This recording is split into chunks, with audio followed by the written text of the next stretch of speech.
Thanks for listening to the AZ Wildcats podcast. I'm your host, Mike Luke, joined by Jason Scheer. We got predictions. We'll talk a little bit of basketball. We'll make fun of Oregon State and Washington State. That's just coming across the wire. But first, actually, let's talk a little bit about Arizona. There's a big game tomorrow there, Scheer. And I am of the belief that this is I believe that if Arizona wins this game, that everybody is all in on Jedd Fisch, even if they weren't outside of the couple door jams out there that will never be in on Jedd Fisch. Yeah, I mean, you're at the point if he wins this game where there's no argument. Like, what's your argument against Jedd? He's recruited, he's saying all the right things, and it would be a clear indication that he has the program headed in the right direction. Yeah, and not only that, it would also show, too, the quick turnaround within 3 years would be astounding because, I mean, he took over a team that was obviously in the midst of a 12-game losing streak, won 1 game his first year, 5 his second. If you're able to get into that third year and you can go into a place like Starkville and beat Mississippi State, maybe a little shorthanded, maybe not a little shorthanded, that's a real testament to what they can do. Yeah, I mean, like, you got to think, we both know how bad this program was when Jedd Fisch took over. I mean, this is the same team that lost to NAU, right? And it was bad. And I understand that change occurs faster or turnover occurs faster with the transfer portal and all that, but it would still be pretty remarkable to be able to go on the road and beat an SEC team. Like, it's just something this program historically does not do.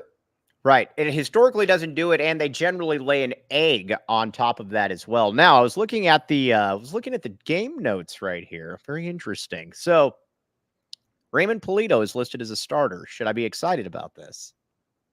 My favorite is Gunnar Maldonado is listed as a starter by the team.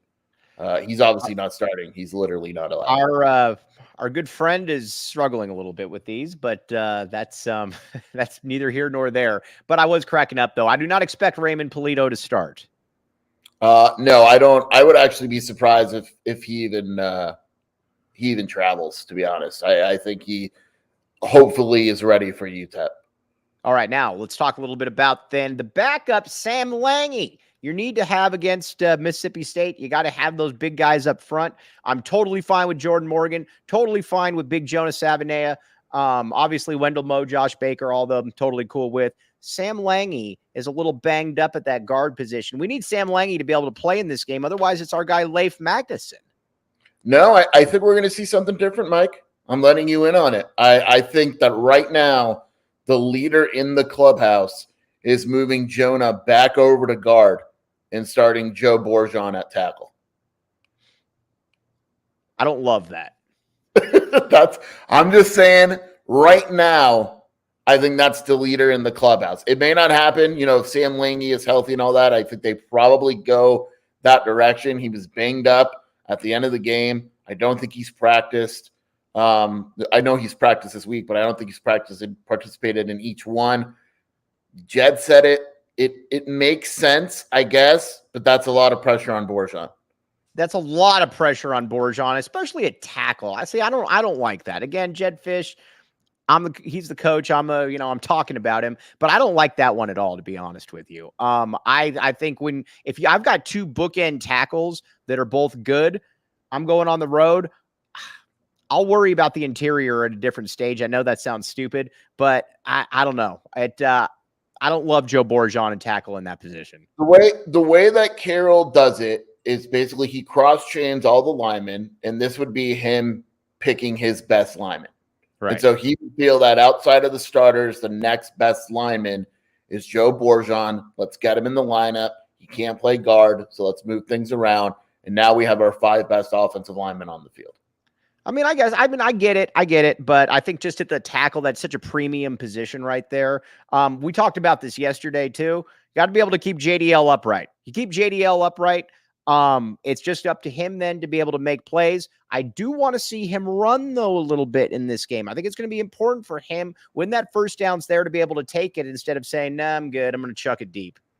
Yeah, but if he does that, he's got to know when to get down, right? Because they will kill him. The SEC, the Mississippi State defense is really good. the lanes are going to be there. When you face the 3-3-5, there's some lanes running, especially the outside. And Jayden de Laura is going to have some opportunities to run. If he doesn't take them, then throw the ball out of bounds. What I don't want to see is him running for his life, and then all of a sudden he chucks the ball to the other team. You cannot win on the road with 3 Jayden de Laura turnovers like they had at Arizona last season. Yeah, and again, at this stage of the game, you're not worried about you've got players around you. It's not like it's not like you're dealing with ASU or something like that where you don't have enough players around you. You're dealing with an Arizona team that's loaded at receiver, running back, and the starters.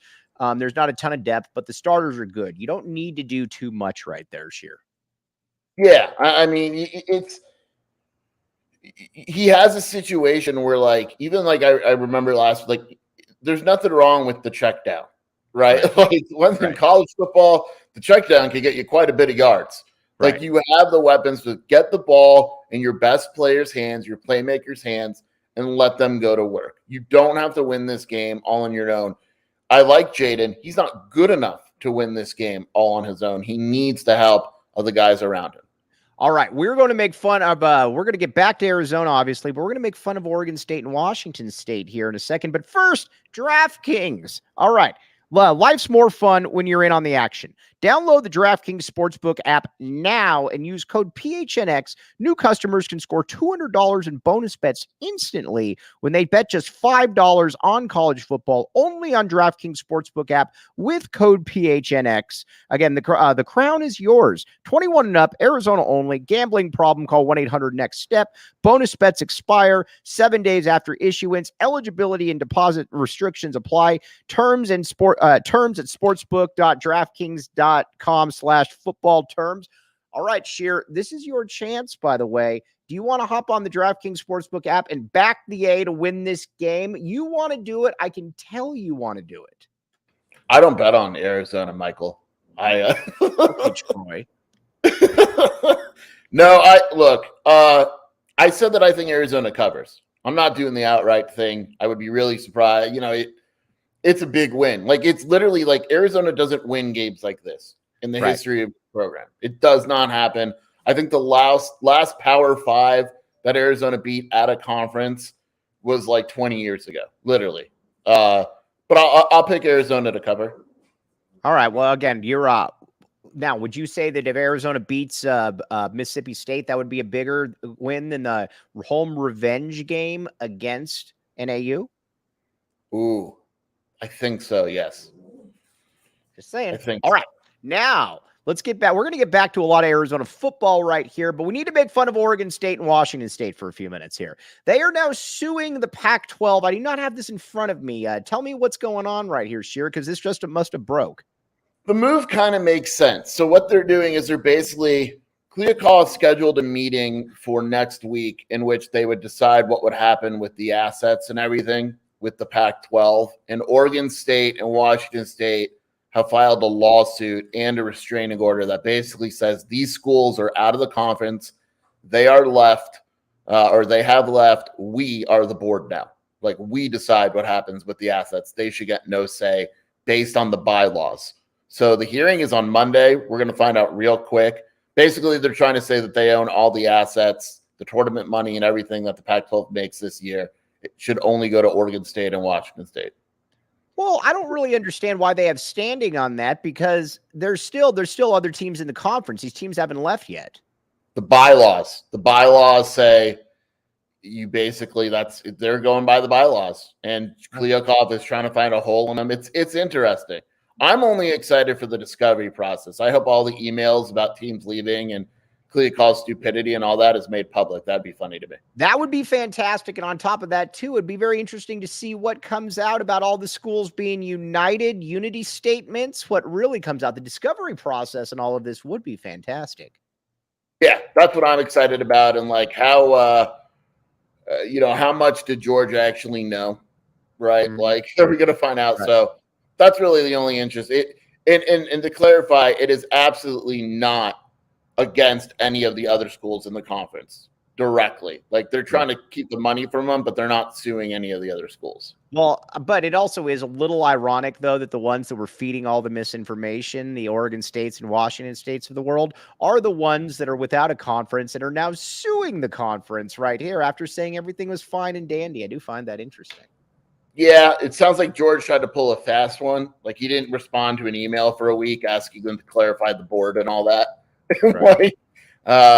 Yeah, it's going to be, I mean, we'll know on Monday. And the good thing, if you're a fan of another Pac-12 school, you want Oregon State and Washington State to lose this lawsuit because it means your school's going to get money. Right, for sure. Now, you might look at George Kliavkoff and say, that guy's not cool. You would be right. You know what would make him cool, though? Shady Rays.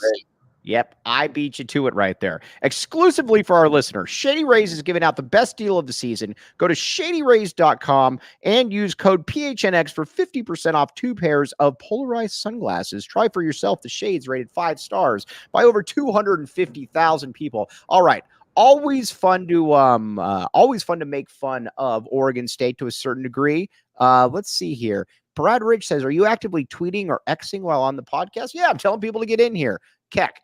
Actually, Mike, I think they do have a conference, the Pac-12. We all know, but I would bet on them, not against them. Well, Keck, you're an ASU supporter and you like Michael Crow, so I'll let your track record speak for itself. Mike, since you haven't been on Twitter, you see the basketball news? What, FAU? Yeah. What is going on with FAU? Because it's it's December 23rd. Arizona's playing FAU in Vegas. Merry Christmas. All right. Well, I like that. December 23rd. That's my grandparents' birthday, or my grandparents' birthday. That's my parents' anniversary as well. FAU, I don't. They're good. Probably top 10 preseason. They're not as good as the other team that me and you knew about, but they're good. It's also a very good test for the guards right there. I like this. This is a FAU. That's a very nice little get. Tommy Lloyd not taking a page out of your guy, Sean Miller's out of conference scheduling. That's for sure. Yeah, they're, we had a discussion about the best out of conference schedule of all time. This might be second. Second best. Right.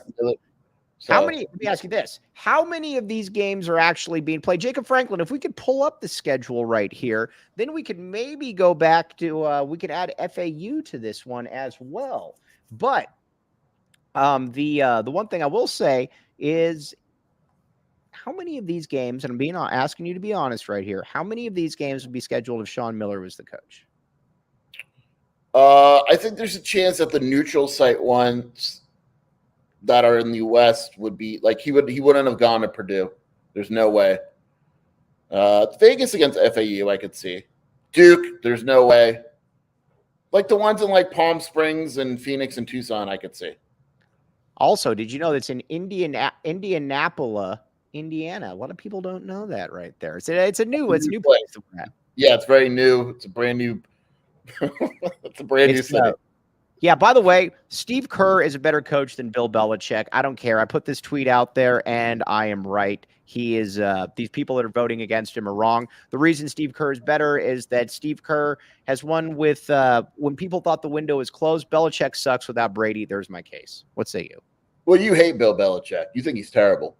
I just think he's a very overrated coach. I'm sorry. Yeah. When you got 11 years without Tom Brady and you're significantly under 500, 11 years is enough for me to show. And on top of that, when Brady goes off and wins a Super Bowl without you. People don't realize, like, the U.S. hasn't won the championship in the FIBA World Cup since, like, 2014 or something like that. Like, they don't win these. What does that have to do with anything? Well, that's why you posted the Steve Kerr thing. You realize that's why people were debating about Steve Kerr. Oh, yeah, I don't care about that. Yeah, that doesn't mean anything to me about the FIBA World Cup. Yeah, they're all mad about Steve Kerr because U.S. lost. Who cares? All right, well, big whoop. Dude, first of all, that was a terrible team they sent over there. Yeah, here's the lesson in all of this.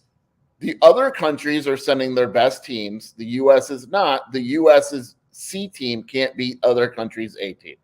The end.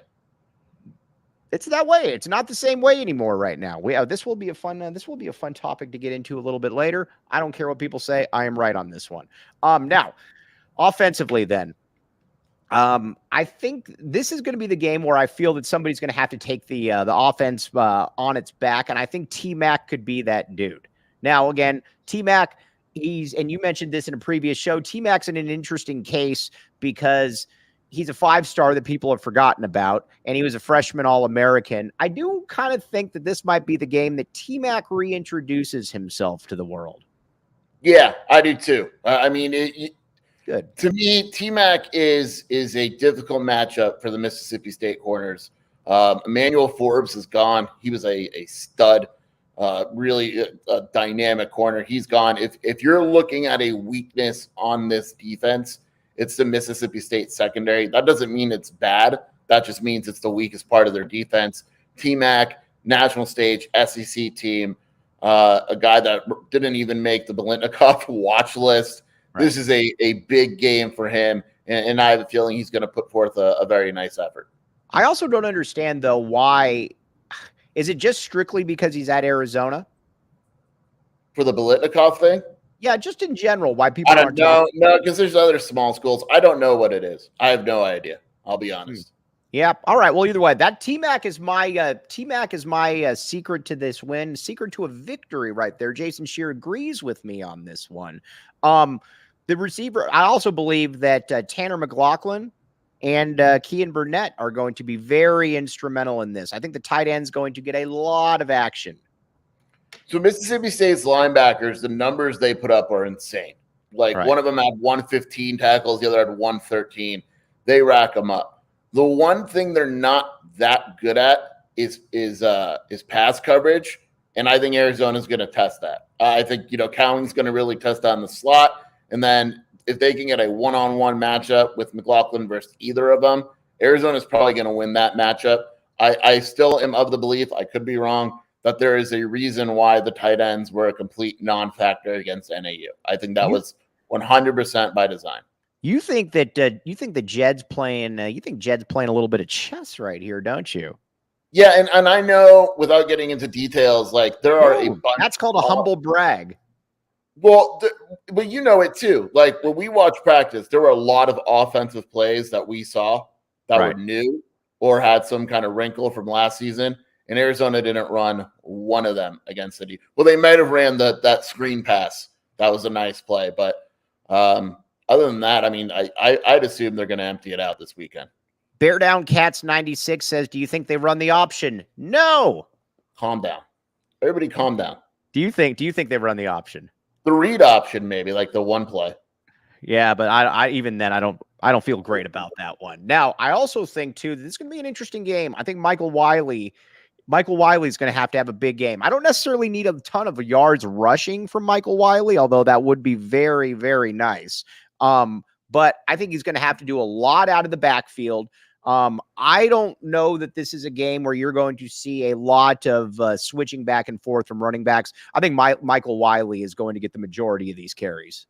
I would assume he's just, he's the most trustworthy. But again, like it's going to go by hot hand. Like if Jonah comes in and he gets a big run, they're not taking him out. That's just how they roll. And so the only person you're going to take out if they have a big run is Speedy. We agree. You never know. I could actually see a scenario where they use Speedy a little bit more this on Saturday, trying to get to the edge. They're going to give him a shot. He's got to do well with it or he won't play, but he's going to get a shot on Saturday. I've had a bug fly into my eye and my ear. My orifices are not available. Buzz off fly. That sounded awful. Yeah, no. Sorry, ladies. This will not be the clip that we will put out there for the show. Sorry, ladies. Mike's orifices are not available. Well, yeah, this fly right here, buzz off fly. Yeah, I just want to see more Fam, to be honest with you. Yes, Bear Down 96 says Fam should be returning kicks and punts. We've been saying this all year. This will not happen, though, because I cannot have good things right there. Jacob Cowing is another dude, though, that I think is Arizona's going to lean on. I think both these dudes, if Arizona is going to win this game, I think both these guys, Cowing and T-Mac, have to have big games here. Yeah, I mean, because if they don't, you just kind of wonder where it's coming from. Cowing is a tough matchup again in the slot. He's going to get some open looks, especially in that, there's going to be open areas against that defense. He's got to take advantage of it. I wouldn't expect there to be a lot of deep passes for him, but it's going to be the type of play where, okay, let's get him the ball 3 or 4 yards off the line of scrimmage and then let them go to work a little bit. Yeah, let them go to work right there. This fly is back, and it is annoying me. Like, all right. Now, when defensively, Big Bill Norton, we're going to start and we're going to end with Big Bill Norton right here. That's all we need to talk about with the defense. But this is going to be the first test. Honestly, this is going to be the first test for Arizona. Again, I don't think anybody's expecting the defense to be great, but I think we're going to know in the first couple drives, honestly, oh, they look really outmatched, or they're going to be able to keep them in front to a certain degree. Look, there's obviously other games on the schedule, but this was a game last year where it was so obvious that Mississippi State was just bigger and stronger. And right. Arizona went in the offseason and basically Fish said, never again. Right. Like, these guys may not be the best defensive linemen in the world, but we're not going to line up against a team that's significantly bigger. Bill Norton, Savea, Manoa, these guys, like, the only guy I worry about size-wise is actually Isaiah Ward, because he's not a big, like, and I'm curious if he plays less because of that, if they maybe play Ty a little bit more. But Norton and Manoa are big enough and strong enough to hold their own. We're going to know pretty quickly. Like, we're going to know. I mean, I don't know if we're going to know like the first drive, but we'll know whether or not the defense belongs pretty early in this game. Yeah, because we knew last year very quickly. Actually, we knew against Cal very quickly that, oh no, this isn't good. And again, too, so much of it is I don't expect there to be an awesome pass rush there, because I don't think there's really any awesome pass rushers here. But just don't get beat up in the trenches. Don't have players just running the ball down your throat time and time again. And that's also humiliating when you know what's going to happen and you still can't stop it. I don't like that. Yeah, I'm not expecting Arizona to go out and get 5 sacks on Saturday. But the worst feeling is when you line up, you know the other team is going to run, and they still run. I mean, and that Cal game is the perfect example. Everybody in the stadium knew that Jaden Ott was running the ball, and there was nothing that Arizona could do about it. They need to get pushed. They need to at least, make Rodgers a little bit uncomfortable. He's not a great quarterback. I know his numbers are crazy. A lot of it is the system and all that. He doesn't have a big arm. They're not going to throw deep a ton. He's not accurate very, far down the field. He's a guy where, maybe if they get a little bit of pressure and make him a little bit uncomfortable, it turns into a long day for him. NorCal Sense coming in here. We appreciate this. Back the A, my friend. Back the A. Adia Barnes, Scheer's best friend, met the Back the A movement here this week with her unfortunate tweet. Scheer, there were 7 Back the A responses on there. I counted all of them. Well, she learned her lesson. You either back the A or you get out of here. You back the A, and we've said this before. If you didn't back the A when we suck, don't back the A now. Still show up to the game, but don't act like you are in the front of the wagon. We don't like any of that stuff. If you don't back the A when we're low, don't back the A when we're high. That's what we're talking about. By the way, it's time for our DraftKings pick of the week. Scheer, I'm going to give you another opportunity to pick the Cats. Now, after asking you and you declining both invitations to back the A and fully pick Arizona in this game, you have another opportunity. Are you still going to pass? I backed the A. They beat the spread. All right. So that would be your DraftKings pick of the week. Pick Arizona to cover the spread. Arizona covers. That's my pick of the week. All right. I like it. That's fine. I got Jacob Franklin. Hop in here. What do you got, Jacob Franklin? What's ASU going to do, Jacob? Jacob Franklin will not hop in here. Jacob Franklin goes with one of these cameraless contraptions. That way he knows he can't come on the show. I know what Jacob Franklin's up to.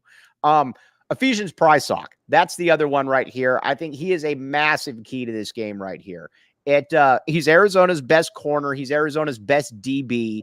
I think we're going to find out exactly what he's made of right here. We've talked about it all offseason. The U of A staff was certainly not sad when when Christian Roland Wallace left. Enter Ephesians Prysock. In that first game, he was all over the place. He was great all throughout fall camp. Now is going to be his first real test as a collegian. Yeah, this is a tough game for him. I mean, it really is. He's either covering Justin Robinson, who's 6'4", or Xavier Thomas, who's about as fast as it gets on a football field. I mean, right. He's going to have his work cut out for him. We're going to learn a lot. He played pretty well against NEU, had some mistakes that against a better team would probably cost him, but he's obviously never played an opponent like this. He's never played in an environment like this. One way or another, it's going to be a learning lesson for him. You just hope that it's a learning lesson in a positive way. In a positive way. Also, I don't understand why can't we put Tacario Davis at safety and get Gunnar Maldonado out? I don't even need to put Tacario at safety. I just don't want Gunnar. I don't want Gunnar Maldonado in this game. I think Arizona is going to play some different types of defensive lineups. I think you're going to see lineups with Genesis, Isaiah Taylor, and Dalton Johnson on the field at the same time. I think you'll see some 3 safety looks, maybe even some 4. It's going to be very, very interesting what Arizona has up their sleeve defensively. Now, you mentioned I mentioned Gunnar Maldonado right there. But I agree with you. I'd like to see some of the younger players out there. Obviously, you're going to have Dylan Wyatt. I will catch this fly by the end of the show, and I will chop it chopstick style in front of everybody. But you already got Ephesians Prysock, obviously. Then you got Dylan Wyatt. Then you trading Stukes. Then at that safety spot, like you said, I'm totally fine. I like seeing Isaiah Taylor out there. I like seeing, I wouldn't even mind seeing a little DJ Warnell. We won't see DJ Warnell, I would imagine, but those are the guys. Genesis Smith, go ahead and take some of those lumps right there. That's what I want to see out there, Scheer. Yeah. I mean, and look, Genesis, he's going to, if he plays, he's going to make mistakes, right? Second career game ever. And if they don't play him, I kind of get it. Like the environment, the opponent, and all that. It wouldn't surprise me if he doesn't play very much. But they got to go with the younger athletic guys. Gunnar, I don't know what they're going to do in the second half when he becomes eligible to play. That, to me, is one of the storylines. If the safeties are doing well, do they keep it as it is, or do they put Gunnar in there? If they put Gunnar in there, what happens? I'm very curious to see how they handle that situation. All right. Anthony Gimino just sent me this. He said, I researched how many first-team all offensive lines for every Pac-12 team from 99 to 2022. He said, so embarrassing for the U of A. How many, before he gets back to us, how many first-team all-conference offensive linemen have the Wildcats had since 99? I'm going to say 2. I'd say 1. Britton, that's it. You were right. Eben Britton, that's it. AG. To quote Jason Scheer, I actually like AG. And US, guess how many USC has had in that time? God. 12. Keep going. 20. Keep going. Yeah, I mean 25. Yeah, I mean, well, we talked about this when we were discussing like how good of a prospect Jonas Savaiinaea is, and we were trying to figure out who to compare him to. The only one we could come up with would be like Eben Britton because it's been so long. I couldn't even think about that too. Like when he threw that out there, I was wondering to myself, all right, there's got to be somebody we're forgetting, but no. Oh, by the way, UCLA is next worst at 5. Arizona backs the A on the offensive lineman to a T right there, Scheer. All right. Shout out Eben Britton. Does he still have his podcast? I don't know. What is Eben Britton up to? Do you know? I know he does a lot of drugs. Correct. I didn't know that. Like he was Now, a drug use. Speaking of which, OGs, Scheer, you know what you're doing right here.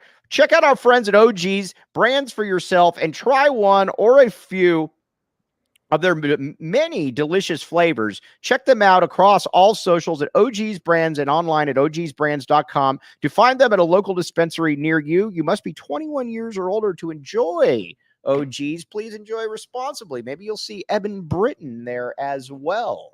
All right. Now, a win for Arizona. I'm also curious what that would mean for recruiting. Arizona just got a commitment. And again, this is the epitome of what I keep telling people. And then I'll let you have the soapbox here. Arizona, don't worry. If they're going to be all 3-star kids, and they're going to be big and they're going to be fast. And if they can't play, it won't be because of a lack of athleticism. That's what Arizona just got. Yeah. I mean, Sefo Aquila, think about it this way, right? He's 6'3", at least 230. He plays 80% of the snaps at quarterback for his team and lines up on the defensive line and linebacker as well. Like, these are the kids that you want. And you look at his offer list, BYU, Cal, Washington State. So it's not like, back how it used to be where it's like random school university, right? Tulane, all that garbage. Right. He is a legit athlete. I think he probably plays linebacker. He may grow into a defensive end role. But he's good. Like, he's actually been silently committed for a while months, actually. But he's a guy that they really, really like. Yeah, and he gives you a lot of position flexibility as well. Again, when you got bigger dudes that are fast, that's always a good thing as opposed to shorter guys who are slow. We agree. Well, I mean, I don't know why you're taking a shot at me, but yeah. Well, how do you know that I wasn't taking a shot at myself? Or take a shot at this fly right here.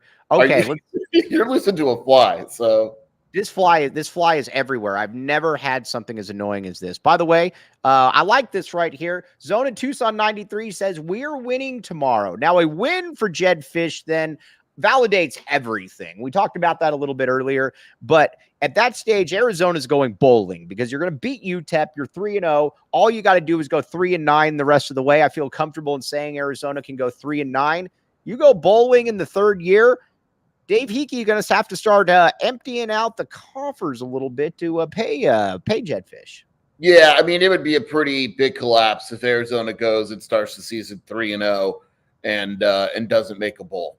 And I understand that the conference is better this season, but you should be able to win 3 of your next 6 games or whatever it is. Well, 9 games. So 3 of your next 9 games. Yeah, I mean, it's on a scale of 1 to 10, how unbearable are we going to be if Arizona beats Mississippi State? Well, that's why I need you to change your pick. You can't sit here and say, I told you. I could be unbearable. No, I won't be I told you so. I would just be unbearable. All right. Now, by the way, being that the back of the A movement is back for Arizona football, as we know, you changed your background last year. If Arizona beats Mississippi State, I have your word, you will change your background back to the back of the A movement, correct? Yes. All right. That's all we wanted. That's all we need out of this entire discussion right here. Also, speaking of which, you're picking ASU to beat Oklahoma State. Is this correct? Yeah. I think Oklahoma State's terrible. So you're picking Arizona to lose and you're picking ASU. All those people out there that call you fanboy number 1, listen to this right here. Oh, come on. No, I'm fine with it. I can't wait for Monday. It's going to be a fun one. Yes, you were right, Keck. Keck is a palindrome, by the way. Taylor Upshaw. Need Taylor Upshaw. I think one thing is clear. Taylor Upshaw is the one dude on this team that I think has the potential to get 6 or 7 sacks. I think for the longest time we thought it was one game. What's that? 7 sacks on Saturday alone. You guys heard it here. That's all I'm calling for. 6 or 7 sacks just from Taylor Upshaw alone. He's going to go Derek Thomas on it. But on a serious note, though, that's the one guy on the team that if you were to ask me who could have 6 or 7 sacks throughout the season, it's that dude right there. Yeah. Believe it or not, the NCAA record is 7. So who has the NCAA record? Some random George Swilling or something. Oh, George Swilling from no, that was Pat Swilling. I don't know where George Swilling. It sounds like a guy. No, you're right. Pat Swilling. Yeah, Pat Swilling. He played for these Saints. Georgia Tech's Pat Swilling sacked Eric Kramer 7 times in 1985. That'll never be broken. I don't think that'll ever be broken, right? That's one of those games you never forget. If you were there like I was, you just don't forget games like that, even though I don't know that I was there. Taylor Upshaw. Yeah, I mean, look, Taylor Upshaw's the guy, right? Like, I think Ward is going to have a little bit of trouble this weekend against that huge Mississippi State. Can you get that fly already, Mike? Against that Mississippi State line. And Upshaw's experienced. He's older. He's faced teams like this before. I look to the veterans. Like, you got to look at Bill Norton and Upshaw as being the leaders on the defensive line on Saturday. And I'd like to also see Tyler Manoa start to emerge here as well. He was really good in the spring. You hope to carry it over to fall. I think it really stabilizes some things if he's kind of in there at your defensive tackle spot. Yeah, he's. We laughed when Savea was the starter on the first depth chart. He's no longer the starter. That was literally the only change. Interesting game notes all the way around. Yeah, Manoa's the guy. And you know what? One guy that I could actually see playing quite a bit this weekend that we're not talking about is Seo. Like, Seo's a big dude, and he played well in his time there. They're going to rotate as much as possible on that defensive line to make sure it's fresh. But Manoa's another guy that needs to step up. I feel like we've named the entire defensive line, but you did say next to me in the press box. You did say, but when you were looking up tacos, by the way, as we were both looking up tacos, that was a great picture, by the way, that Shelby took. But you did say Isaiah Ward is a thing. Now, Isaiah Ward, very thin defensive end, obviously, but 6'6", probably about 230 or so. His best days are ahead of him. I just don't know that his best days are going to be in this game. Yeah, I mean, look, I'd love for him to play well. I mean, I'm not saying he's going to be awful or anything like that. It's just that when you compare the size, he's going to have to beat these guys with speed and technique. He's not big enough yet, strong enough physically yet. Maybe he surprises us. Maybe he is just faster. But he's by far the smallest guy on the defensive line. All right, now we need to talk about, he would fit in very, very well with the Four Peaks right there. Bet you didn't see that one coming. All right, Four Peaks, the official brew of PHNX Sports. We were very upset last Friday, or was it the Friday before, when we went out to drink and they didn't have Four Peaks, and we immediately left the establishment right there. That's how, no, we actually didn't, because Dave Hickey was in there as well. But visit fourpeaks.com/store locator to find all your favorite brewery tours and events. Stein Holding, Oktoberfest, and Haunted Brewery tours are right around the corner. Check out Four Peaks Brew or Four Peaks Pub to keep up with the latest at Arizona's hometown brewery. Must be 21 years or older to drink Four Peaks. Please drink responsibly. Okay. Now, looking at the Arizona game notes, though, which I actually can't look at because they are not at all accurate. Justin Flo listed, obviously, as the backup linebacker. I don't see Justin playing much in this game, but one of our common commenters, and they're all much smarter than me, this goes without saying, said, why don't they just put him in there as a defensive end? I don't actually hate that. I don't hate that. He'd be small, but I don't hate that. Isaiah Ward. Yeah, I mean, I don't know what they're going to do with Flo. I think he's going to play more, but it's hard because you can't trust him in passing situations. Right. Brad Rich can always count on Brad Rich to come in here with. Did I catch it? Did you get it? No. By the end of this show, Jacob Franklin, we might go 4 hours. If Eduardo was there, that fly would be dead. Well, no, but Ted Wardo can't see anything, though. His senses are terrible. Shih Tzus have the worst senses in the world. They really do. I can come home and Ted Wardo's sleeping on my bed, and I literally have to go up and be like, hey, dude, I'm here. And he's only 4. He's not even old. Brad Rich right here. Let's see. Who's going to be more annoying? Upshot of the Mississippi State offense or that fly to Mike? Oh, the fly. The fly, by far. The fly. No disrespect to Upshaw, but, I mean, Mike's on tilt. Look at him. I also blame Jacob Franklin for this a great deal because a big part of this is this light that I have that illuminates my face, and this fly has not gone away. I need this fly to fly into the sun right now, but I don't think it's going to do that. All right, now looking around the conference though a little bit. Any games catch your eye, Scheer, besides Arizona State, Oklahoma State? You versus the fly. Oregon versus Texas Tech. Because that spread is a trick. So I'm wondering if Vegas knows something I don't. Oregon's only favored by 6.5. Texas Tech lost to Wyoming. That game. Are you taking a picture of it? I will send this picture out. Go ahead. Well, what was the other one? Nebraska, Colorado, obviously. Your boys. I actually like Nebraska to win that game. There's a possibility. That spread hasn't moved. That tells me that people think Nebraska has a very good shot. Yeah. Oh, by the way, I'm sending out this picture now. This fly will not go away. It is very annoying. Now it is on my screen. All right. So again, last time for a score prediction here. That fly is mocking you. I just saw that picture. Mocking you. Terrible. And he's just looking at me and he's going like this with it's like, buzz off, man. That's my move, not yours. Utah Baylor. I like Utah. I think Baylor's terrible this year. I like Utah. Is Utah going to come in and run the Big 12 in football? It's very possible, yeah. See, that's why I don't understand why Utah was against going to the Big 12. Because it's Utah. Yeah. We don't back the U on this show. That's we don't mess with Utah. And the Holy War, we definitely go with BYU over Utah. That's for sure. Maybe the fly backs the A. No, the fly doesn't back the A because I told it to buzz off and it keeps coming back. All right. Final score prediction though, Scheer. I did 31-21 Mississippi State. 31-21 Mississippi State. That's not cover. You don't got Arizona covering then. They're 10 points, isn't it 10?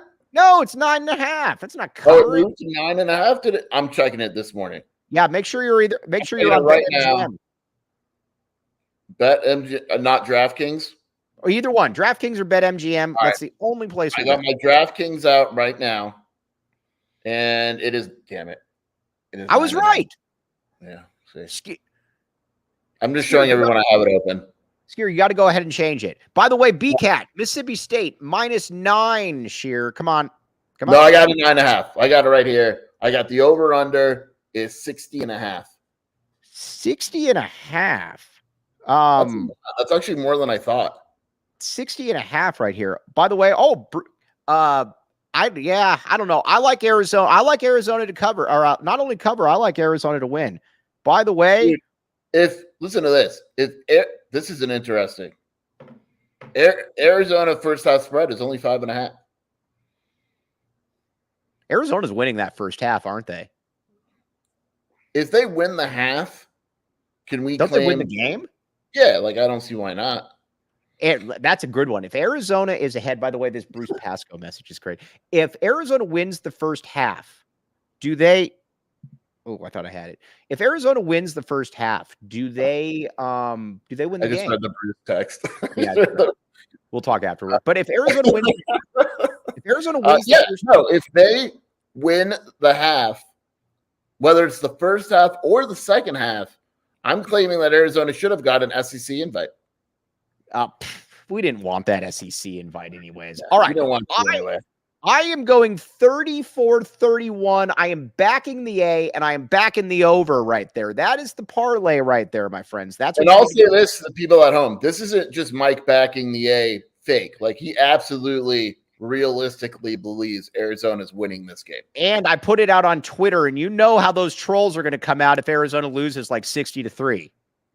The spread definitely opened up my eyes. I will say that. I definitely took a second because, remember, it opened at 13 and then it dropped to 9, and it's been 9, 9.5, 10 all week. So, you thought it was going to go to 13. Someone else did.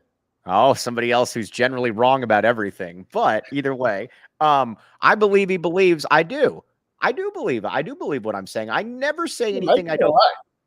Scheer, you will admit this. There's nothing about me that is fake. What you see is definitely what you get. You're real. You're as real as it gets. I'm realer than real deal Holyfield. And now you all know how I feel. That was very, very good right there. Missed some of that. All right, we're going to talk. I wanted to talk a little bit of Arizona basketball recruiting, and then we'll sign off here and get ready for the game. By the way, I hate games that are away games because I don't get to sit in the press box next to Scheer, and I know that he feels likewise. Yeah, it's upsetting. Hey, do you want to tell everybody what happened to Shelby? No. You listen to the podcast. She mentioned it on the podcast. Go listen to the post-game podcast. Where can they find the post-game podcast? Wildcat Scoop podcast on any. Can I say what happened? She told me that she would be mad if you said what happened. All right. Well, it wasn't good. So yeah, either way. It was another bathroom incident. We'll just leave it at that. Second year in a row. Bathroom incident for sure. Opening. That makes it sound like she had diarrhea or something. She didn't. It was something. It was a plumbing issue. Yeah, it was just kind of a pissy issue for sure. I think that's fair to say. Also, real quick, Saturday Neon. Look behind me. What is it? My left shoulder. My left shoulder. That A right there is from Saturday Neon. It glows in the dark. It does all kinds of different things. And check it out. You can go to SaturdayNeon.com and use code PHNX for over 10% off your order today. Free shipping for orders over $200. It was started by a couple brothers right there that basically said, we will not take no for an answer. And they created their own company, and now they're there. That's where it was. BCAT says there was an explosion. That's fair to say. Sure. Why not? Yeah, I think that's fair to say. Saturday Neon should make a bug zapper. All right. A couple things, and then we're going to sign off. I've been saying this for a couple weeks now. First of all, Jamari Phillips' dad, there is not a bigger back the A member in the entire world than this man. He is a salt of the earth father. And Scheer, now, however long his kid is here, we are going to enjoy that, and we're going to enjoy the Phillips family. I am very confident in saying this. I haven't told you this plan yet. I think at the end of Jamari's first presser media, he's going to say back the A. I think we can do it. I'm big on that one as well. You know what, guys? Before I go back the A.